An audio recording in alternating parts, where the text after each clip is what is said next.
listening to Second Wind with Joyce Buford, where women who are ready to expand their life adventure discover the tools to stop playing small and tap into the courage required to enjoy their second wind.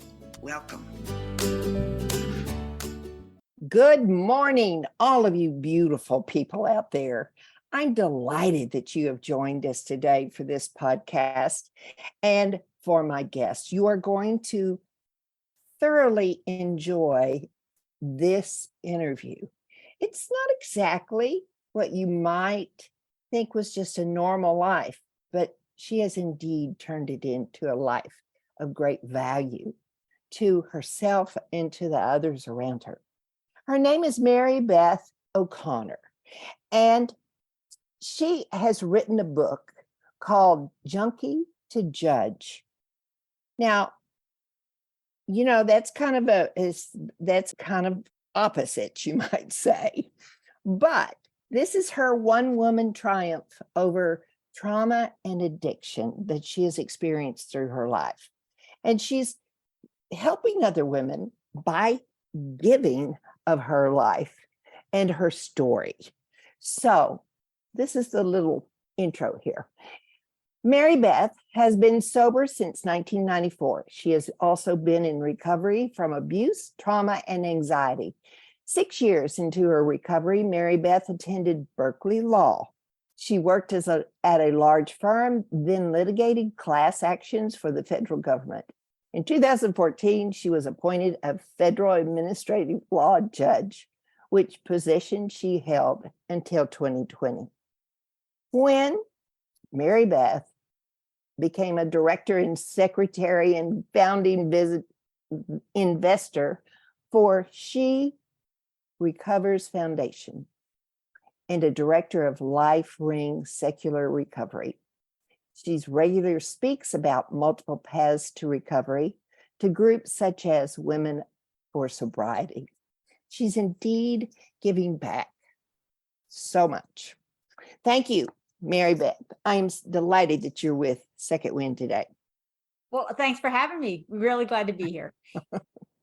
Okay, I have to say, I read the notes and I was going, you started off in a very traumatic environment. And so from the get-go, your time on earth, you were experiencing real pain and dysfunction in your life, right? Yeah, that's right. I mean, look, my mother wasn't really connected to me, and she could be violent at times, but things got a lot worse when she married my stepfather when I was 9, and he was physically abusive, sexually abusive to me, and very violent with her. I mean, witnessing violence is a trauma, right? I think we underappreciate that even if it's not directed at you, witnessing it is traumatic. Mm-hmm. And so, I mean, I picked up my first drug, alcohol, when I was 12. And by 16, I was using methamphetamine and shooting up at 17. And I will say, if you see people using drugs at that level as a teenager, there is almost always trauma behind it. It's an attempt to manage the pain, an attempt to feel better, an attempt to manage your stress. It seems to work in the short run. It doesn't work in the long run, but that is the sort of the underlying motivation to pick up drugs at that age, and especially to use them at the level that I use them. Yeah. I'm curious, how do you even get hold of some of that? I mean, I wouldn't know where in the world to find methamphetamines. Would I? Well, I mean, look, when you're a teenager, drugs are around, right? When you're in college, drugs are around. I would tell you, I would bet if I really tried, I could probably find it in 3 days today. I mean, you know where to look, you know how to go about it. And usually it is that type of progression, right? Like for me, it was alcohol and then pot and then pills and then acid. It's not like I came into, when they said, I think I'll use methamphetamine. I wonder how I get it. It was, you meet people as you go along and you get exposed to more things as you go along. I mean, a lot of people, don't get me wrong, they stop with alcohol or they stop with weed or they use meth 3 times in their life and don't keep going. But usually if you're in that group and that, in that group of people that uses drugs, you know how to get things if you really want them. And it is an ongoing problem today, right? I mean, a lot of kids, they still have access. And in fact, it's even riskier. It was risky when I was doing it, but today, as you probably know, there's an overdose crisis, and not only is access just as easy, but the drug supply is contaminated, and a lot of younger people are dying, even if they're not really using at an addiction level, even if they're just using casually, right? Like the fifth time they use, they might die, things like that. So unfortunately, it's still available, and unfortunately, it's actually even more dangerous today than it was when I was using. Why are they putting things in the drugs that to kill? And would anybody know? I mean, would you have an idea of why they're doing that? Well, fentanyl is a chemical, so it's cheaper to produce. It's easier. It's smaller, right? You don't have to rely on farmers to make opiates, or do the crops. And it's easier to transport because it's in a smaller quantity, has the same effect. And so there's a lot of reasons. It's easier to hide, it's easier to ship, it's easier for multiple reasons, and it's more potent. I mean, fentanyl is really made for surgery. That's what it's used for. And so it's an extremely potent drug. It's more potent than heroin, it's more potent than morphine. And so it's an inexpensive way to increase an inexpensive and easier to process way to get the opiate into the drug supply. Right. Well, what was the thing that really, I know you did a lot of this on your own. I mean, it wasn't like somebody walked up and said, let me give you a hand. Although there could have been those people in your past.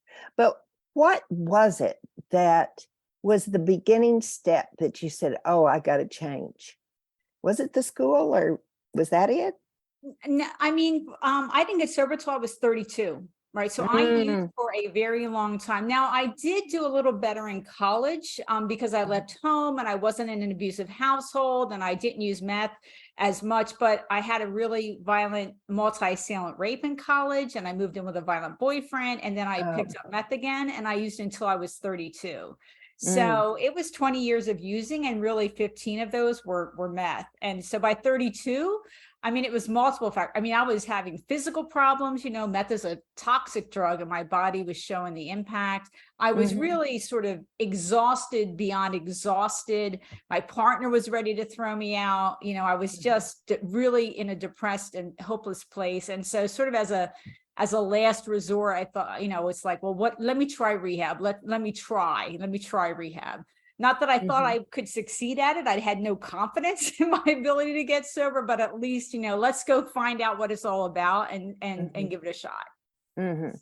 So rehab, I mean, did you go to, where do you go for rehab? Where do you look for rehab? I mean, I will say, I went into an inpatient program, but I really had a very severe substance use disorder, and I had it for a long time. And so it's interesting. Today, we used to talk about an addiction, and substance use disorder is the modern term for addiction because it puts it in the medical box. Like, I'm a person with a substance use disorder, like I would be a person with depression or a person with cancer. So we used to talk about it as if it was sort of a light switch. Like, you may not know what day you crossed the line from user to addict, right? But there was a line. But today we talk about it in a more nuanced way, that people can have a mild, moderate, or severe version of substance use disorder, just like for all other mental health conditions. Depression, anxiety, right? You may have the mild version, the moderate version, or the severe version. I had the severe version, and I went inpatient. But not everybody needs to go inpatient. If somebody sort of disrupts their cycle earlier, if they have a more mild form, there are intensive outpatient programs where people can live at home and hold their job, and they go a couple evenings a week. There are doctors and therapists now who specialize in substance use disorder. Not enough, but there are some, and some people use those options. There's medication-assisted treatment, medicine that helps you with alcohol use disorder or opiate use disorder. So there are a lot more options today on the table. But for me, I was really on the severe end, and even today, I probably would go inpatient because I was really at that sort of more severe end. And I did. I went in a long-term program for 5 months, actually. Oh, now, were your loved ones, the people around you, were they trying to talk to you? I mean, I can see where after a while they would be quiet or just feel defeated. And would you be hostile when they recommend it? I mean, throughout my life, people would occasionally say things, even other drug users, because they knew that I was really further, that I was in a more extreme situation and I was hurting myself in a deeper way. But I would usually just brush it off, or I'd point to somebody else who I thought was worse. Look at him. Look at him. He's much worse. He's so much worse than I am. It's like, and I'll say for the families to understand, there were times when I understood that I was poisoning myself and that my life was being disrupted because of this. And there were other times where I really thought, oh, it was just like circumstances out of my control that were happening, right? So you really, there's that back and forth.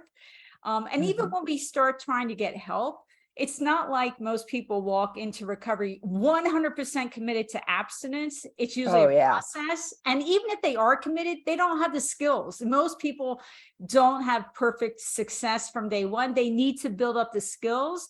But for a lot of us, we also need to really start to believe it's even possible. It's hard to do the hard work for something if you don't even think it's an option, right? And so that's really a process. And so that's how I started. I wasn't sure. Let me see. Let me give it a shot. And then gradually I got more confident that it might be an option for me. And that motivated me to keep going and to work hard. Right.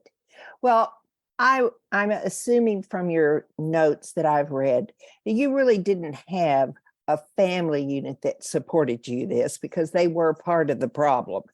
And so who did you get that you finally heard that voice? Was that just you? Because you did some really tough stuff. I mean, you are right. My family, not my partner, but my, biological family. Right. I mean, my sister and I were close, but my mother was a problem. The trauma, when I got sober, I actually had to start working on the trauma. I had PTSD and I didn't know it. I had severe anxiety and I thought I was just high strung. And it actually was a lot more work and took a lot more time to get my trauma and mental health under control, because it was older and it was more complicated. But those family members, like my mother, my stepfather, I was interacting with my mother to a certain extent, but I hadn't spoken to my stepfather in many years.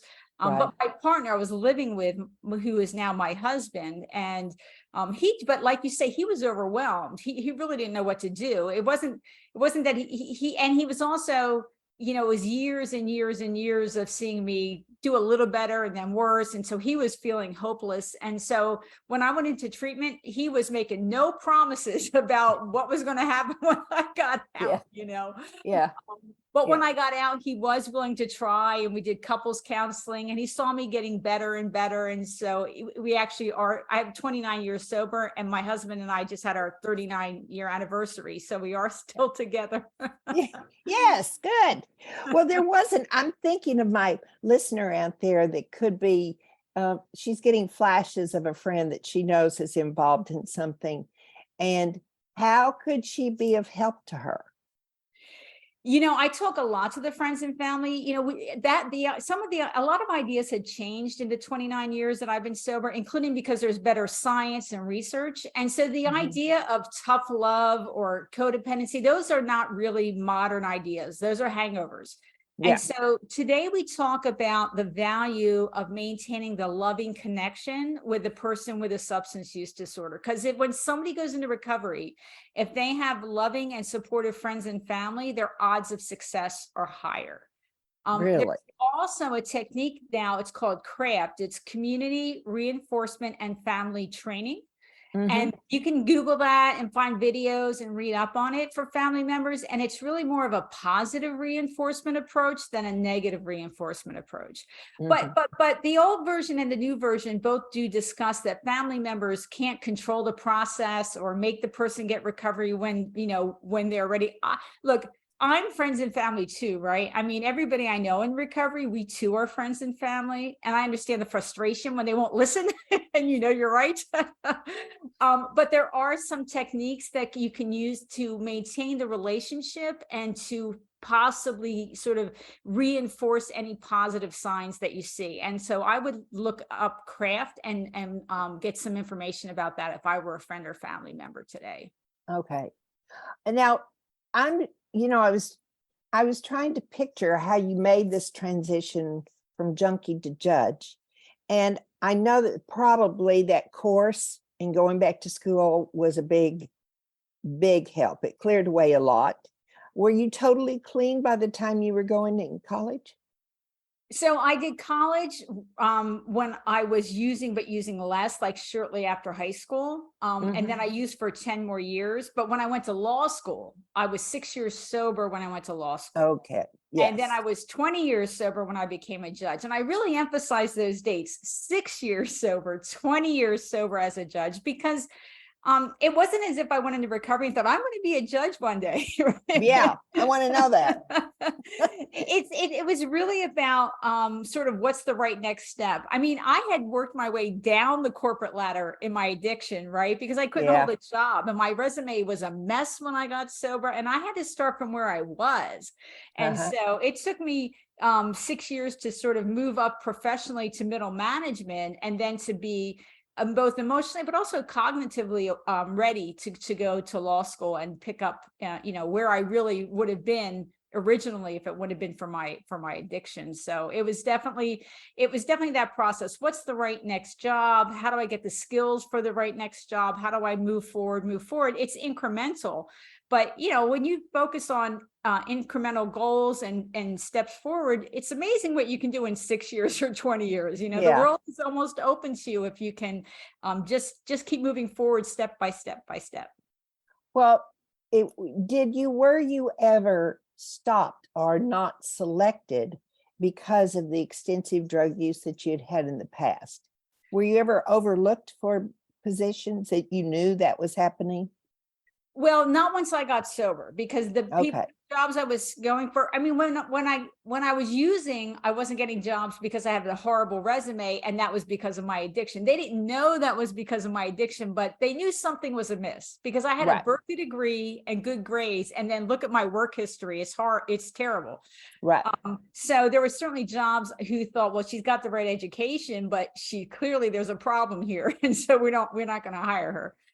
But once I got sober, it was really, the employers didn't know. And also I wasn't leaping ahead professionally. I really was going forward. Like, what can I handle right now? Okay, now let me go to step 2, now step 3. So I was always ready for the job that I was applying for when I was trying to take that next step. Yeah.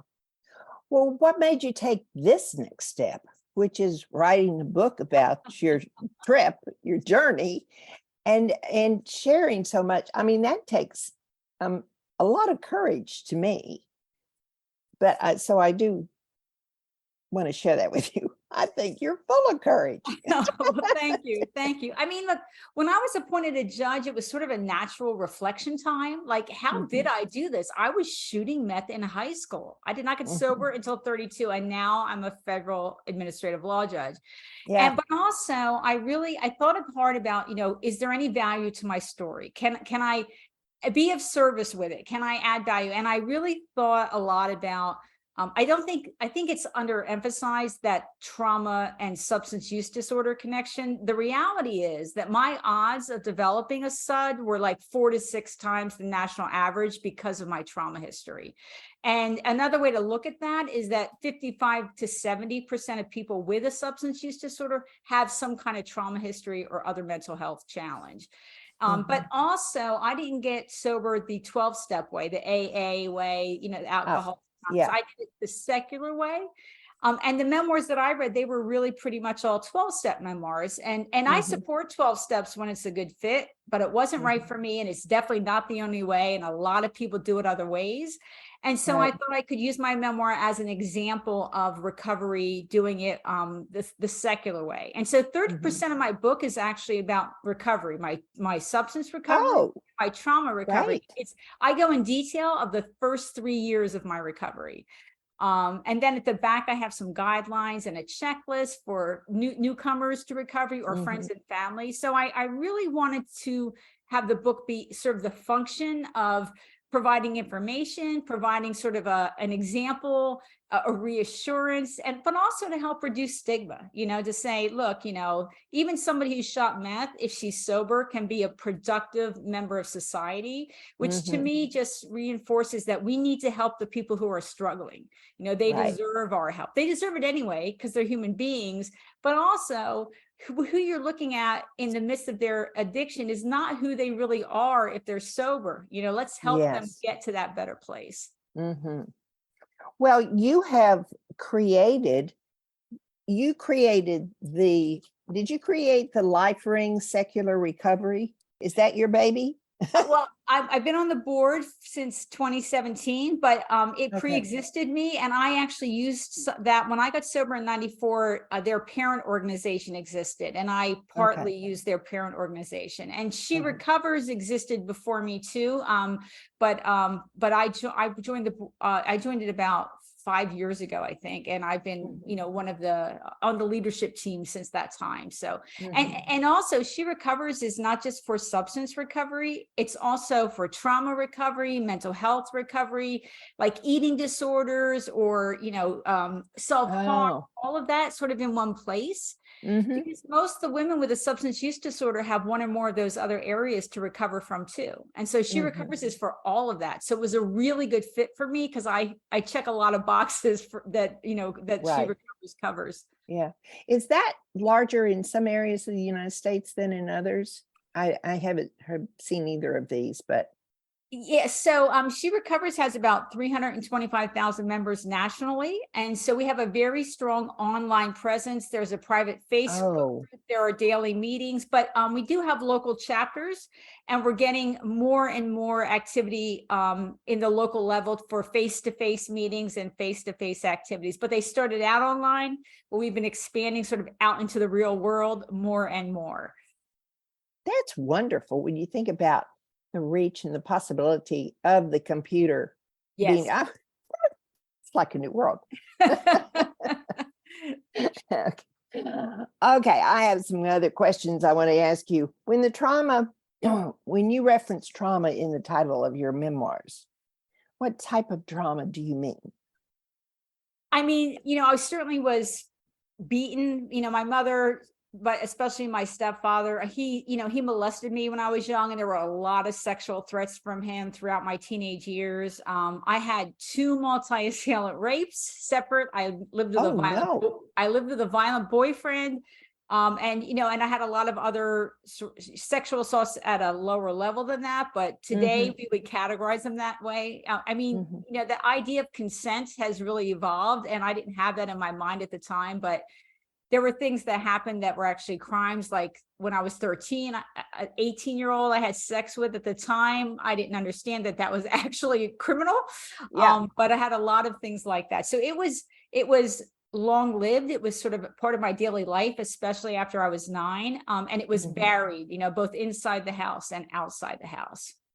When you talk about recovery, what does that look like for somebody? What does that look like? I mean, for my substances, a lot of it is just really about, for me, it was about abstinence, right? Trying to be able to maintain being sober. And that took a lot of focus and effort. But the trauma recovery is really, there's an interplay. There's an interplay in the trauma leading to the substances. I always knew that I picked up substances because of my the child abuse. I always knew those were connected. But in recovery, there's connected too. When I got sober, they used to wait to try to deal with your trauma or your mental health issues until you had like 90 days sober, but not today. Today, the data shows when people go into treatment for a substance, they should be screened for other mental health issues. Like a lot of people have depression or anxiety or PTSD like I did. And if they're addressed together from the beginning, the odds of success on both are better. But I did do a multi sort of pronged attack. I did individual therapy. I did medication for anxiety for a couple of years. And I did a group therapy of women with trauma histories that was really helpful. Plus, I did my support meetings for substances, and my peer support meetings and reading books and learning everything I could about all of it. So it was definitely a multi-pronged effort. And the substance use, I had that under control within like 2.5 years, but the trauma recovery was slower. It took me a lot longer. And even now I say I'm 92 to 95% recovered, depending on the day. But that's a common pattern because usually the trauma, it's more complicated. And so it takes longer to really get to where you want to be with that, to really not have your behaviors impacted by it, to not be overreacting or pushing people away. I mean, trauma can show up in many forms. Perfectionism, for example, can be a type of trauma response, right? So for me, it was really a catastrophizing and obsessing and really always afraid that tomorrow the rug's going to be pulled out from under me and I'm going to lose everything. And so it was gradually better and better. It's not a light switch. It's a gradual improvement, but a trauma recovery is trying to get rid of the reactions in your thinking, in your behavior, and in your response to what's happening around you. Yeah. I was introduced to another woman. I can't go even further to say who she is or what her program was, but she was talking about PTSD. And she was referring to the triggers that throw us back into the state of PTSD. Can you address any of that for us? I mean, some of them were sort of what people expect, like if somebody would come behind me and I would see them out of the corner of my eye, I would jump, I was easily startled and I would overreact. I didn't like being like, let's say in an elevator alone with any man. I mean, that caused me concern. I would get to the back of the elevator and watch, but it's really deeper than that. I was reacting to any sign of threat. For me, it was like, let's say my boss said, hey, Mary Beth, can I talk to you later? Oh my God. I mean, my mind, that must mean I did something horrible. I'm getting fired. I'll never find another job. I'm going to be living in the street with no food. I mean, it was just that cycle. Typical how our mind runs just to the worst. To the worst. Always I will lose my job. I'll have to live on the street again. I can't. Right? I actually had to teach myself to pause and look backward at what I had accomplished because my mind was always hyper-focused on the negative, my imperfection, any mistake. I had to learn, I taught myself, no, let's look back. Look what you've done in 90 days or 6 months or a year. And that technique helped me sort of feel more confident about my ability to handle the future, but it was a process. It took me a long time to feel safe. It took me a long time to feel that my efforts were going to be recognized and appreciated and that, mistakes would be taken in context, right? Which was always the fear that they wouldn't. And so, but it can look different. Different people have different responses. Like I said, some people, they become people pleasers, right? Because they don't want to have any threats. So they are always trying to accommodate. Some people have that, well, I had sort of that perfectionism side. Some people really isolate. They don't want to engage with people because they don't trust. And so people can have a wide variety of responses to trauma, but those were some of mine. Yeah. It's always challenging when you say triggered by something. You go, okay, what made me go there? Why did I go there? And you can pretty well tell with a little deep thought, you have that ability to, if you open yourself to looking at it really, what were you upset? What was it? What's in your past? And when somebody is first beginning, can they do that by self-monitoring that? I think part of it can be that you have to realize that life is going to happen. And at some point you have to trust your ability to handle it, right? Maybe not handle it perfectly or not handle it without pain or maybe not handle it without a mistake. But I'll say this, one of the things that I realized at one point in my recovery was that when I was young, what I did and what happened to me were not strongly connected. because of the abuser, right? So with an abuser, you could do the same behavior 10 times and it's fine. And the 11th time, it's like the end of the world, right? Like you did the most horrible thing. Or so you don't learn sort of that cause and effect. And that can really undermine your sense of competence in the world to handle what life throws at you. So for me, part of it was realizing, okay, I'm not creating chaos anymore, but still life is going to happen. But I have to trust that I will be able to handle what life throws at me. And when did that start? When did you take that belief on? It was a process. I will say I was in therapy, either individual or group therapy, for about 10 years. It took quite a while. And I did meds for 3 to try to get my anxiety to be manageable. And that did help me. But again, it was gradually better, right? It's better this month than last month, better, this year than last year, gradually better. So it got to the point where it would take more to trigger me than it used to, right? Or my reaction, my obsession would last 1 day, not 3 days, right? And so it's like that gradual improvement over time. Yeah. Is there a technique that you could offer my audience of how they can stop? It's kind of like stop, think it through, do this. Is there something like that? There are definitely techniques like cognitive behavioral technique. It's a type of therapy which teaches you to challenge your thoughts, to challenge what your brain is telling you. Is this real? Is this true? Is this accurate? Oh, yeah. Rather than just accepting it. So that's one of the techniques.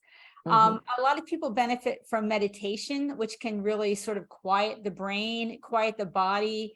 She Recovers emphasizes the mind-body connection. They actually have a dance meeting, to sort of release that energy. People like yoga. So there's a lot of different ways to approach it. In the beginning, it can be good to just try things and see what actually helps you, because we all may respond to different types of techniques, different than what I respond to might be different than the person next to me. But those are some ideas that people could look into. Did you do writing? A lot of people emphasize the importance of writing, getting that out of your head. Yes. In my early recovery, I journaled. And in fact, when I was writing the book, I had my journals from early recovery, which helped me, write the book and really go into more detail. I remember the gist of it, but it was nice having more specifics. A lot of people do benefit from that. Some people benefit from things like gratitude lists, right? There's some actual data that shows that if you think every day of the things that you're grateful for, that can reduce stress and reduce anxiety. So those kind of, I teach, I'm going to do a memoir and recovery training for the Women for Sobriety conference. And there are definitely, if people are interested in writing their stories, there are teachers out there that are sort of trauma trained and can help them from that perspective so that they are doing what they're ready for and not, trying to rush forward too fast and having a negative reaction. So there are some good writing techniques. Absolutely. That popped up another question for me.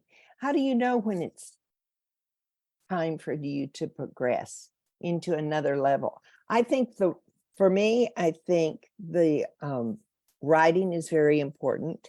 And then the meditation. Now I go back and forth with meditation. Sometimes I like it, sometimes I don't. When my brain is going, I've got all these thoughts going and I've got to get this done by today. But in this one practice, she uses that journaling where you just dump it all. You hate that woman. It's okay because nobody will get upset with you. And then you calm yourself back down to meditate or sit quietly or just calm yourself. So I like that one. I like those. So as we come to the end of our time together, you have been so forthright in sharing your experience, which I think is really valuable and perhaps sounds to some people out there listening, they can't imagine your life. They cannot imagine it. And yet they could be suffering from PTSD without even knowing, because they would dismiss it because they hadn't experienced some of the life that you have experienced. So it's very interesting for people, I think, to realize each person is so unique, and we have to take where we are and who we are and what's happening.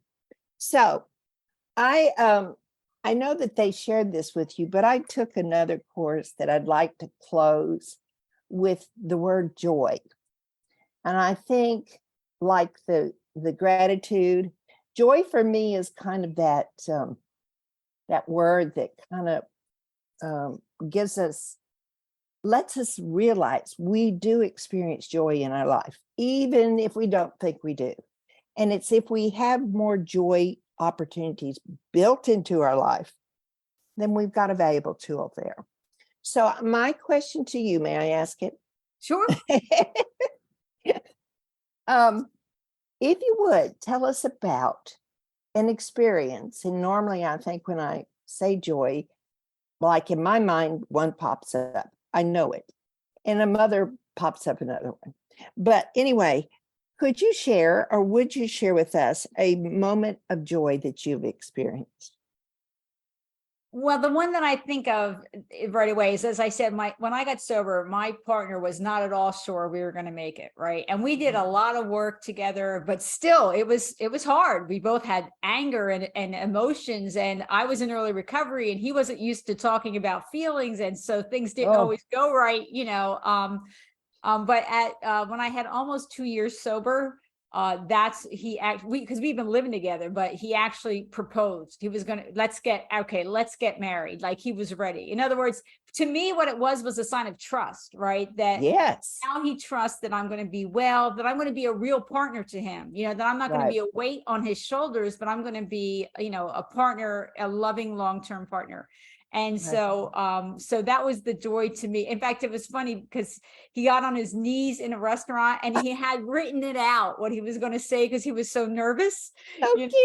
We had been together 11 years at the time. And it was just so cute because he was writing it out. And it made my heart so warm and loving. But it was also just that, I felt confident too that yes, this is my partner for life. We are going to make it. We are getting better and better, and we're still improving. But it was just, it was a reward in a way for my hard work of sobriety, right? That I had done the hard work that needed to get done for him to be able to do that, to make that commitment to ask me to marry. That was definitely a beautiful, beautiful moment. Oh, I can just imagine. I mean, that was just beautiful. I mean, that has to have been just very rewarding. Very. Yes. Not just about the marriage, but all that it represented, all of the hard work and all the accomplishments, and that we had a bright future. That's sort of, for the first time in my life, I could look forward in a positive way, that my future was going to be more than I ever imagined. So yes, in fact, I think I still have that note. I should look for it. Yeah. You should frame it. I mean, if he didn't mind. Okay. Now, there's another question that I like to ask, and it is 3 tips to creating that special life and the joy.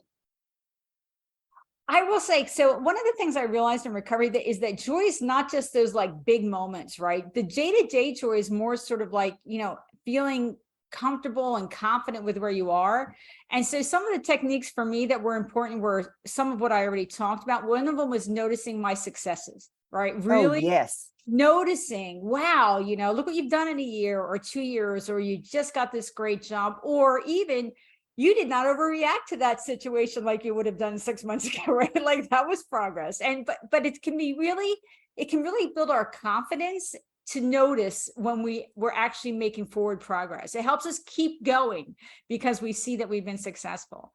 And then also that idea of incremental, sort of step by step, right? Don't future trip. Where are you today? What's your current set of goals? What are the steps you're going to take? It's a type of personal joy to be able to build a plan and reach your goals, to move toward your goals. And then the other one that I really think about is relationships, because those two were partly professional, although broader than that. But we can get so busy in America in our lives that, developing and nurturing our friendships sometimes gets pushed off to the side. And our lives are a lot more joyful. And I think we all feel a lot more like we have a stronger foundation if we nurture and develop those important friendships. Well, what I heard that I really liked, those are all three very good, but I think you picked up a really big one. There is true value in putting your hand on your back and say, good job, girl. Yes. That's so powerful, because you are the only one you have to please, actually. And that is a way of saying you did it, So yeah, I love that. I love that a lot. So we're going to wrap this up. I can't thank you enough for being on Second Wind. I know there's somebody out there that this will be beneficial to, and more than one, I hope. But anyway, I want to talk to my audience just a moment, and then we'll revisit. But I hope that you listen to some of the words that Mary Beth shared with us. There was lots of moving forward.